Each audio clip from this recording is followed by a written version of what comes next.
Hey, what's up, Alex? How you doing? I'm doing good, man. How you doing, Patrick? I'm well, brother. I'm well. Thanks. Can you go ahead and introduce yourself?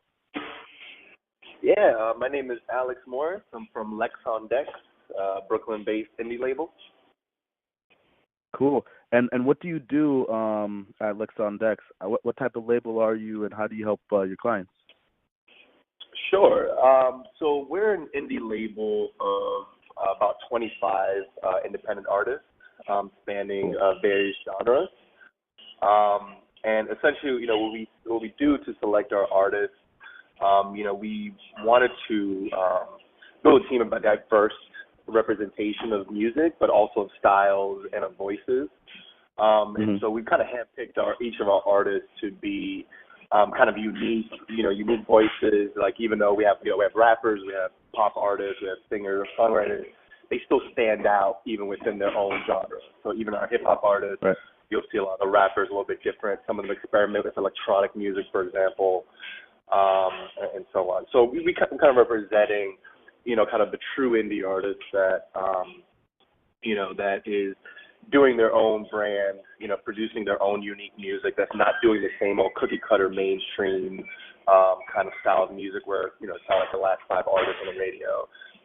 And so that's what we've collected in terms of our team. And in terms of how we represent that, so I have my brand Lex on Deck. We started mainly on social media. So we've grown our following from the beginning, obviously from 0 followers to 10,000 followers at this point. All real people, all targeted people. Yeah. Thank you. And the idea there is to actually build a real following and build a following based off of people who actually are interested in hearing something new, something refreshing, and something that, is what we consider, good music or true music. Sure. And so, we represent them on our social media, represent them on our website. And at this point, what we're doing is we have an event series that we host in Brooklyn or throughout New York, actually. And so we did our first show at the beginning of this year, and then we're continuing to do another show at the end of this month and so on. And so, that's what we're about, and that's what we represent. Yep. So how did you get started? Yeah, so, before I started, I was working in corporate America for many years. And as probably a lot of people who are listening in, I eventually realized that it wasn't for me, and I realized that the passion wasn't there, and I wasn't really motivated at all. And so, at that point in time when I was quitting my last job, I worked in sales. I did a lot of soul searching and realized that one of the main issues that I had with working with other companies was I didn't like selling a product I didn't believe in. Most of the time I worked in banking at one point, I worked in sales, I was selling tech products. In banking you're selling financial products. And nothing I believed in. I always talked to clients and, I was a good salesman, but, I just realized my heart wasn't there. And so eventually music was, my heart was always in music, and I guess I never thought in my head that it would be possible. And I was like, you know what, why don't we just try something new and, try to make an impact in something that I am passionate about. And it kind of just took off from there. As it started, I never had an idea of what it would become. But at this point, I realized that just operating in my passion, operating in something that I love, no matter where you're going, it's always like a great feeling, and it always feels like the vision's there, even when the vision isn't necessarily seen to be there, if that makes sense. Yeah, no, it all comes together, when you're moving forward, for sure. And so what have been some of the challenges that you've faced when you've been building this label? Yeah, I mean, so many challenges. As you can imagine, going from corporate America to being a full-time entrepreneur and building your brand from scratch. I mean, there's so many difficulties with that, and you probably understand yourself as well. And so, everything, first of all, I think the first thing is learning how to become an entrepreneur, and learning how to build a brand, and even learning simple things like administrative stuff or building your LLC or managing your finances. Every single little thing is a challenge, you know what I mean? And I think what really makes it most difficult as I look back is the fact that you have to kind of work in so many different silos. You know what I mean? You have to wear so many different hats as an entrepreneur, starting your own brand, starting your own business, that sometimes it's difficult to kind of be the best at every single silo. So, for example, like the biggest thing that is relevant for my business, for any entrepreneur, is PR and marketing. And so if you're, busy in the weeds of handling finances, LLC, sometimes it makes it difficult for you to switch the hat to being the happy guy. Hey, here's my brand, and like everybody follow me. It's tough wearing the different hats. I think I would say that's like probably it's a general challenge. But every single thing, from getting your clients, getting your artists, building your following, getting people to respect your reputation, getting people to respect your brand, that is difficult. But I guess that's just part of the of the biz. Word. Well, on the other side, things, what have been some of the successes that you've had, or some milestones you've hit that you've been really proud of? Yeah. So, I guess for this year, the most recent successes that we're extremely proud of is the showcases. So, we right now, we had our first show on February 17th of this year. We had it at Gold Sound in Bushwick in Brooklyn. And there it was actually it was on President's Day weekend. I think it was one of those 3-day weekends, and it was happened to be that weekend where it snowed, and so there was a lot of stress, around that event, because obviously it was our first event of the year, and we wanted to set a precedent for, hey, this is Lex on Deck, so this is what we're about, and this is the following and the audience we command. Luckily the night of, we packed the house, despite the snow, despite the bad weather, despite the President's Day weekend. I even I sent a lot of invites to both my following and also my personal friends, and I knew a lot of people were away. And so for us, that was the shining light especially for this year, because even through all the struggle, we were able to have a huge successful night.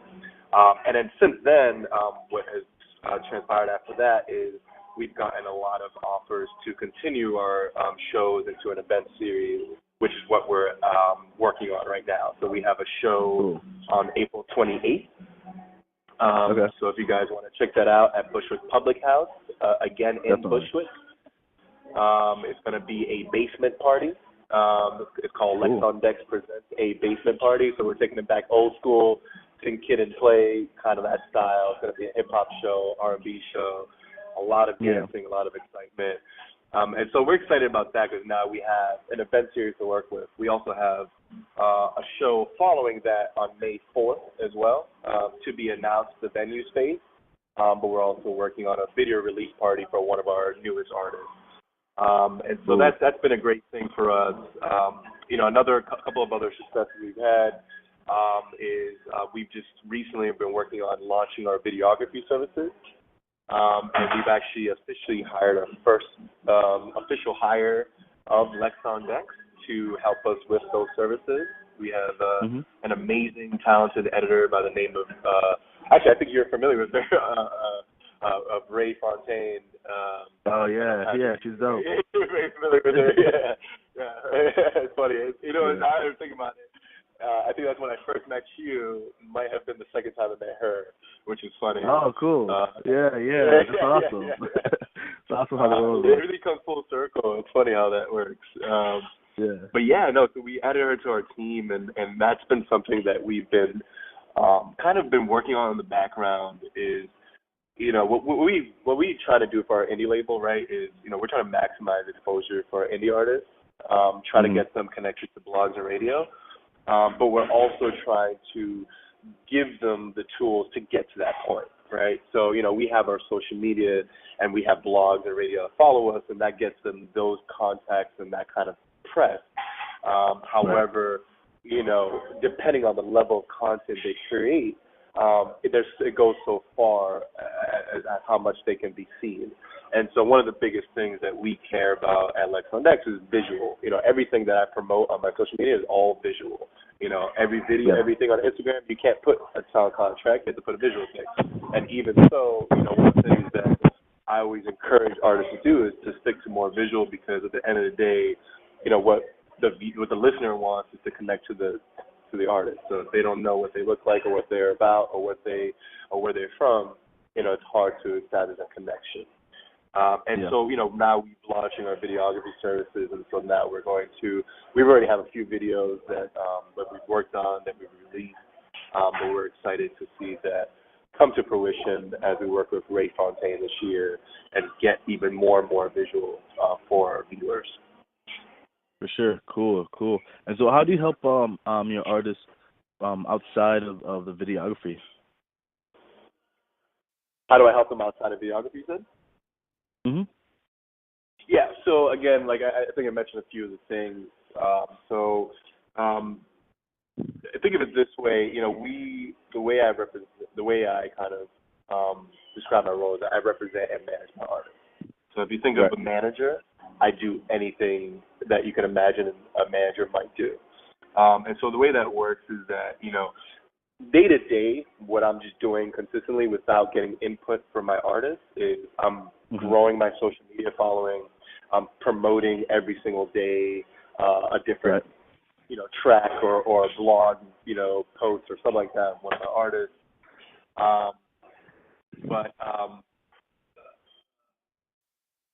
Wait, hold on one second. Can you hold on 1 second? Yeah. Yeah, I'm sorry. So my phone is acting up. Hold on 1 second. No worries. I'm gonna chop up. Hello, you there? Anyway, so. Hello, you there? Yep, I'm here.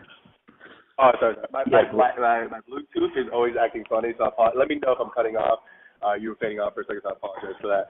But anyway, so what I was saying is, we work on, project to project. So an example would be one of my artists actually is based in Argentina, wants to do a tour in New York in August. So what I'm doing for him in particular is I'm a touring manager for that time. So I'm establishing relations with him and venues here and trying to book, shows for him when he does a tour here. Another example is another artist of mine was interested in getting some PR, getting some representation from a PR firm. And so what they required for that case, for example, is they required that he create a press kit. And so he, again, asked me, to help him build that, as over the course of the years I've researched the music industry, quite a bit. And so, I'll do something like that. So it really is on a project-by-project basis, right? It's whatever the artists are working on. Some artists might be working on a video, so obviously that's the video side. Some artists might be working on a show. They want me to help put together a set list, or they just want me to help them book a show, or they want me to get them into a blog or radio. So it really, if you just imagine what a manager does, it really runs the gamut of what we do.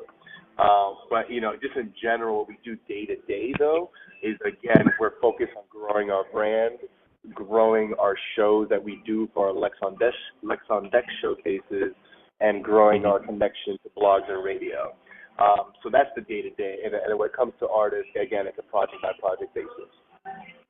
Cool. That sounds great. If that makes also, sense. I got makes 100% sense. And so, when you're working on some of these day-to-day things, and you have all these projects that come together, with all your different artists, where do you see the future for Lex on Dex as a brand? Where do you see you guys yourselves in 5 years? Yeah, no, good question. So what I basically want to take Lex on Dex to do is basically I want Lex on Dex to have the impact of in 5 years or 10 years or whatever, how many years. Because I actually personally don't believe in numbers, but whatever how many years it is, what I believe is that I want to put indie artists on the same playing field as pop artists, as mainstream artists. And whether it's represented through our brand or represented through the whole indie artist community, that is exactly what Lex on Dex is about and what we're striving towards and that we expect to hopefully accomplish. Because, already, when you look at the music industry, already you're seeing that movement happening.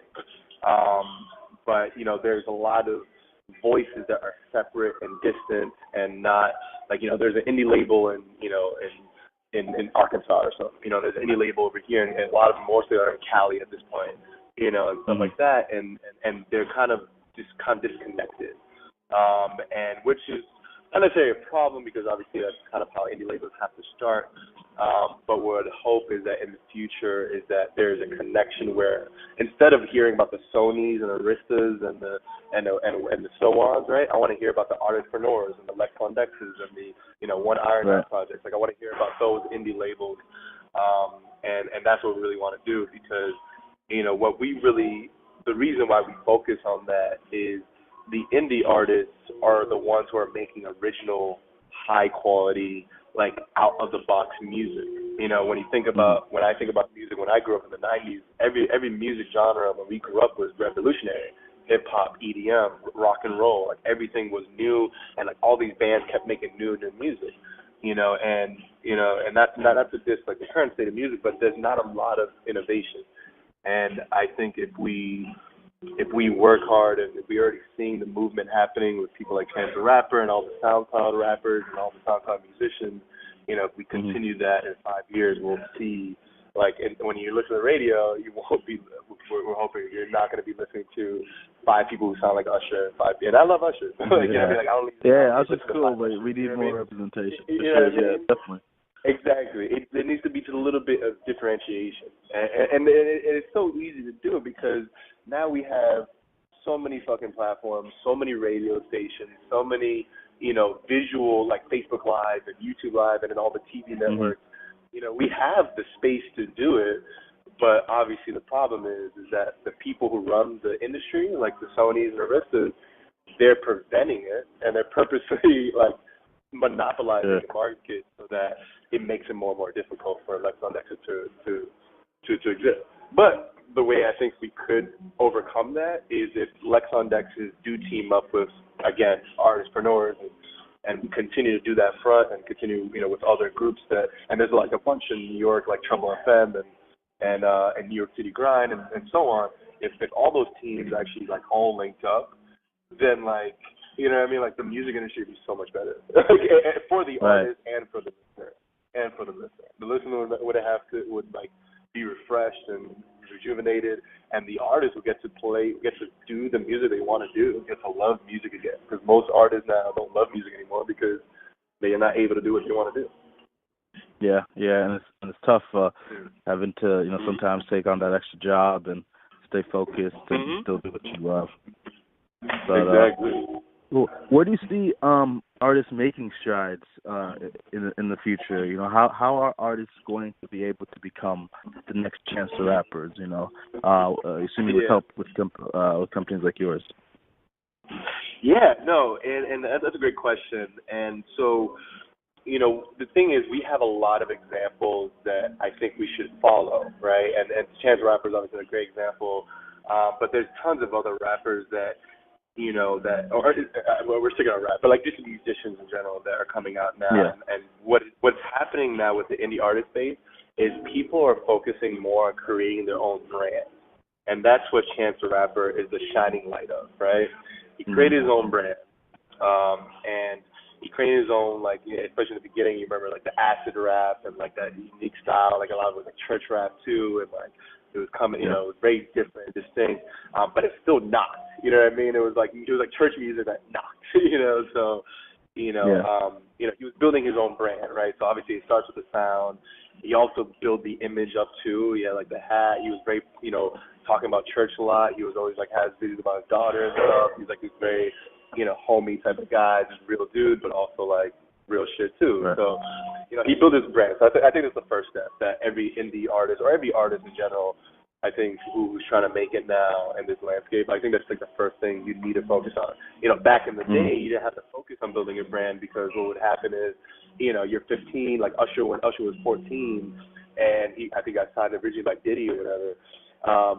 It's like they build the brand for him. You know what I'm saying? And obviously he had his own input too. But the point is, like back in the day, it was more like record labels would come out and 14 years old and they work with you. But then again, like the record labels are more trustworthy. Like I would trust Diddy more than like whoever the current CEOs of the record labels are now. Anyway, so that's the first part. The second part I would say is you have to build a team. right? With Mm-hmm. any indie artist, you have to, with anybody, like any business you have, whether it's music or art or, like corporate stuff, like you have to build a team, right? That's how every business exists. There's no one man business. Except me right now. I just recently hired Ray, which is a change. I'm Right. still happy. But, it's impossible. And the reason for that is, I think is, especially for an artist, is that, in my opinion, the best type of artist is somebody who is not too distracted from the music creation process, right? Mm-hmm. So, for, the current indie artists who are building a brand, it's a lot. I see a lot of indie artists who are, like, they're doing all the business sides too, and that's great. And like, honestly, like, I respect it so much, and the ones who are able to succeed in that, like, more power to you guys. But when you don't separate, if you're not separating enough the music creation process from the brand building and business side, then you're not going to be 100% in everything you do. You're not going to be 100% in your music. You're not going to be 100% in the business. You're just splitting that. You know what I mean? Like, your quality goes down. So building a team, I think, because of that, is very important. Because you need people to balance that out, and you need people to take off those responsibilities, such as an indie label like Lex on Decks, or a team like Artispreneur and so on, to help that, so that you can really focus on what you need to focus on, which again is your brand, not the business, not the marketing. It's just your brand. The third thing is, obviously, I think, at these days, I think the artist has more power. Are you there, by the way? Are you there? I hear you. I'm here. Okay. So the third thing that I think is very important is nowadays now, the indie artist has more power to own, their following, and build their following, and build their, people come to the shows and so on, right? And because of that, record labels now, when they sign artists now, and you're probably aware of this, Patrick, but they expect you to already be able to pack out shows, right? They're not going to sign you and be like, all right, let's get you your following or whatever. Nowadays, like back in the day, again, like 20 years ago they did that, but nowadays they're like, okay, let's go look at all your, like, the past, like, year. How many shows have you done? How many times did you pack the show? How many people did you have? And then that's how they're signing artists now. So I think nowadays, because of that, and because you have the power to build that anyway, artists need to think that way. They need to start working on, one of their biggest goals, or, long-term goals, is to get to a point where you can pack shows on a consistent basis, whether you're going to remain independent or you're going to be signed. Because either way, like, you have to do it. You know what I mean? Like, either if you're independent, you got to make money by selling our shows, and if you're getting signed, again, you have to pack the shows. So I think that's important, is that the artists need to think on those goals and build that out themselves too. Like, they need to work on, we have social media now, we have SoundCloud, you can follow every day, and you can over time build a following, but artists need to think that way, because again, record label is going to look at you and say, hey, are you packing your show? Yeah. But yeah. So I said a lot there. So I don't know if you have any questions on that. But, You're good. And I appreciate you saying, the follow thing, because those are some tangible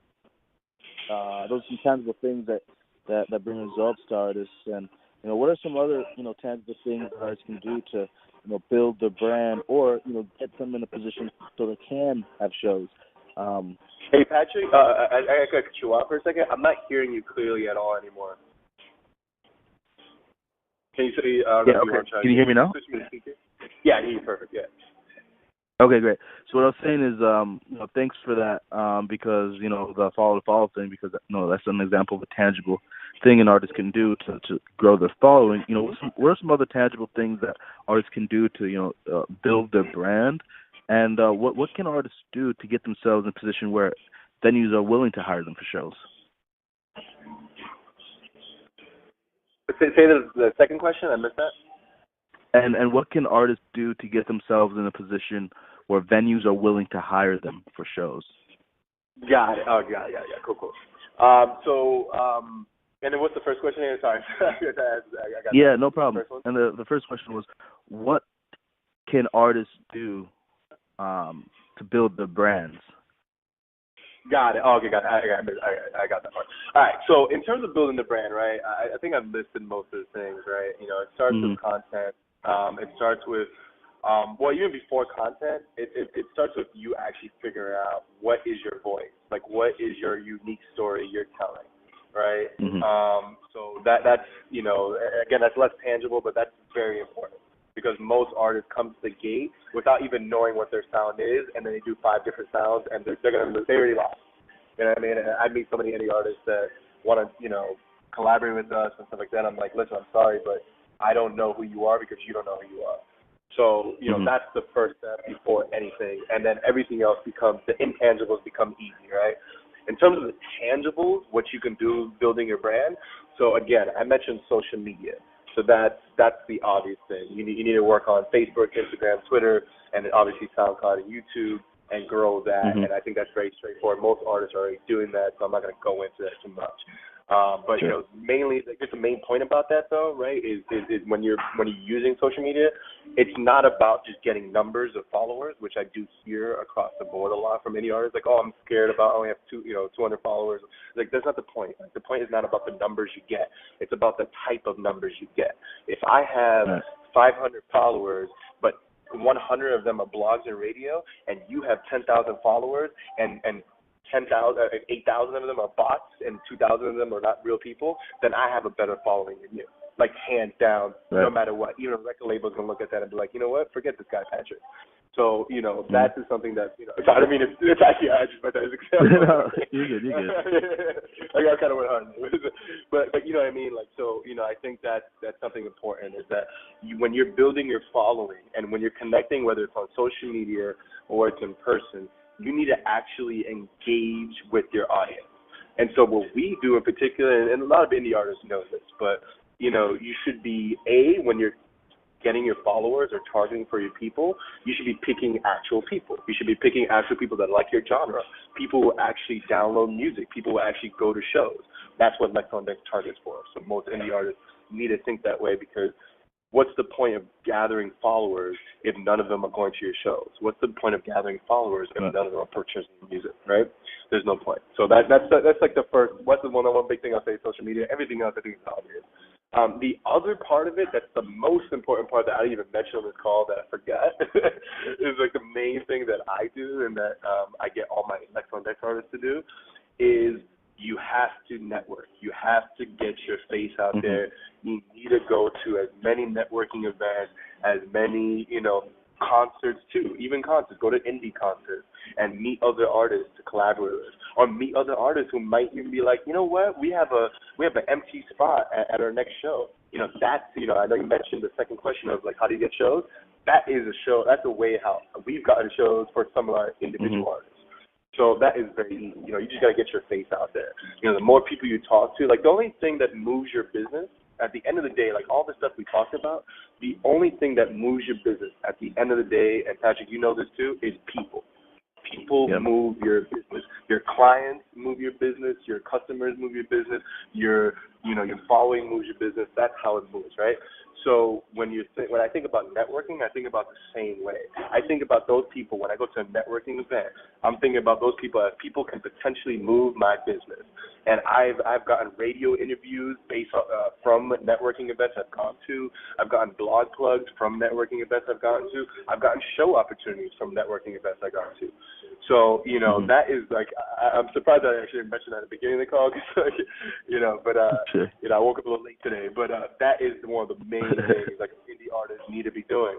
And there's so many, and in New York, dude, like there's so many like networking events. Right, networking opportunities. And, like, exactly. So like, and then most of them are free, by the way. You know what I mean? And just to name a few, you know, the ones I've gone to that I've gotten a lot of great traction from and a lot of great opportunities from have been the Digilog here in New York, Trouble FM, Grinders New York City, and then there's a bunch of other, I mean, I'm mentioning that, but there's so many you can look up and, you know, connect to these people because at the end of the day, you know, if you think about, like, all these artists are like, oh, I'm so worried about, you know, what songs that I create to become a hit.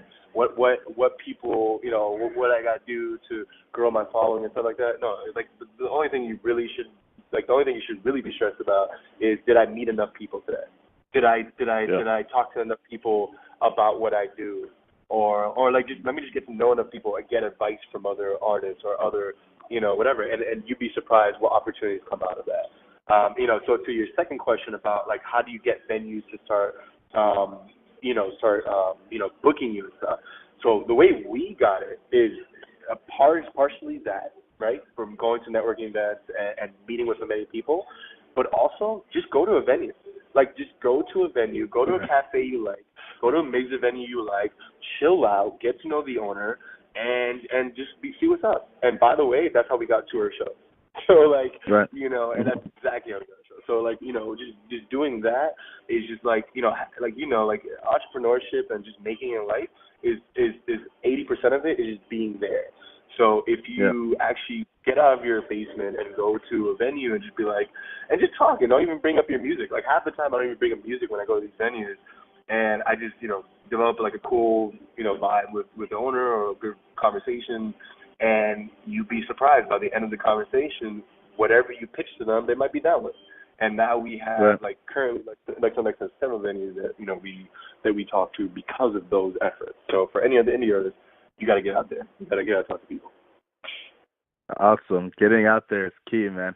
Anything else you'd like to say about the future of the music industry and what artists? I guess my last question is, where do you see the music industry? Where do you see the music industry headed? Hello? Hey, can you hear me? Yeah, good. Cool. All right, my last question. Wait, say it again, because I think, sorry, my phone keeps acting up. I don't know if it's mine or yours. Yeah, no, I feel you. Where do you see the music industry headed? And the thing is, I have all these questions planned out, but at the same time, you keep answering the questions throughout your conversation already. So, I think we've already covered a lot of this. But, just going to end with where you see the future in the music industry and what piece of advice you'd give to artists, and you've definitely done that throughout our conversation. So what do you want artists to leave with? Patrick, I'm long-winded every time I talk. No, it's good. I think it's very good because you bring up naturally what I'm trying to get to you, get out of you. So it's perfect. So in terms of the music industry, I see a couple of things. It's hard to, like, I know a lot of people always, like, you see a lot of those articles lately that are talking about, like already people are making predictions about 10 years from now, 15 years from now. To me, that's always still certain. But the one obvious thing, or the few obvious things that's happening is, again, we've been talking about this kind of a lot on this call, but is the indie artist push, or not even just the indie artist push, but just like, actually, I'm gonna say indie artist push because, like, when I think of indie artists, like, even there's a few indie artists who are technically still represented by a label, but I still consider them indie in the sense that they still have ownership because of the relationship they have with their record label. They still have 100% ownership over their music. So to me, that's what an indie artist is. Like a true indie artist is somebody who has just ownership over the royalties and so on. And a lot of indie labels actually structure the contracts that way. Not all of them, but there's quite a few indie labels that do that way. So, there's definitely seeing that push. We've been kind of hitting on it a couple of times in the call. But the reason why, I really think that's important is that we see there's actually so many indie artists. Like I monitor the indie, like indie artists, musicians, and like all these collectives, and you see what kind of concerts are going on.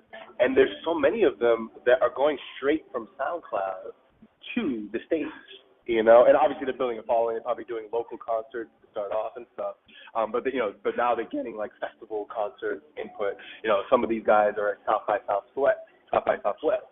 And so I definitely see that happening, and I think it's happening because of social media and because of the streaming platforms. And the streaming platforms are the reason why I said this. I don't like to say like what's about to happen in 10 years because a lot of these articles are coming out and saying like, oh, because of streaming platforms and SoundCloud and all that stuff, like in 10 years, like, oh, now record labels have to beware and stuff. I don't know if that's 100% confident that streaming platforms are correcting the indie artist push, because what streaming platforms are still doing is they're still benefiting the mainstream musician. You know what I'm saying? Like the Spotify, like people like, you know, Jay-Z, well, Jay-Z's not probably the title, but people like Bruno Mars and like, you know, and Cardi B and all these people, like they are still benefiting the most from Spotify and the most from, you know, iTunes and so on. So, you know, it's hard to say whether streaming platforms are giving that, but social media is giving that, right? Because people are, you know, amassing 10,000, 20,000, 40,000 followers without an indie label. Like indie artists are doing that. And so the minute you have 10,000 followers, you know, you really don't need that much more because all you need is like 1% of those people or you know, a little percentage of those people to show up to your show, right? So, you know, the fact that that's happening, you know, it's a give and push. You know, I think there is promise, there is hope for indie artists because of that. Because I do see again SoundCloud going directly to that, like SoundCloud musicians going directly to the stage, and also going straight to branding. That's another thing I want to bring up too, actually, because I know we talked about earlier what indie artists need to do also to make it in this industry. I know you mentioned questions about like, you know, how to get to an event, how to get to the book shows. But another thing that I see indie artists doing a lot nowadays, which is what I'm seeing how the music industry is changing, is indie artists are getting smart about connecting to brands, right? So I don't know if you've noticed, but a few times you'll watch a commercial or you'll see like, you know, some brand, you know, out there, and there'll be a song playing in the background, and it's not a pop song. Like back in the day, it'd be all pop songs. Like it'd be like, you know, like Ashanti or something, you know, singing the hook. But it'd be like an indie artist, and I know a few of the indie artists have gotten some of these brand plugs. And so that's another thing I see the way the industry is changing, where the monetization or the way people are making money is starting to change, and it might benefit the indie artists because if they're able to connect directly to the brand, then again that's one less reason they need to connect to an indie label that owns their music. You know what I'm saying? Because, you know, the problem, a record label, not indie label, a record label that owns their music. Sony's going to own 60% of your royalties and 80% of this and what on, and artists don't want that. Like, there's no point in that. You know what I mean? Like, yeah, you're famous now and you're at the Grammys, but like, are you going to last like 20 years? Or are you going to become a Lady Gaga in the last 5 years? You know what I mean? Like, I'd rather go for the longevity indie artist approach than the pop artist approach. Cool, man. Thank you so much, Alex. I appreciate you. No problem, your time, your wisdom. You know, keep on killing it. Best of luck with your too, man. Music series. April 28th, you said, is your next show? 28th, yeah. It's a Saturday, April 28th. Cool. April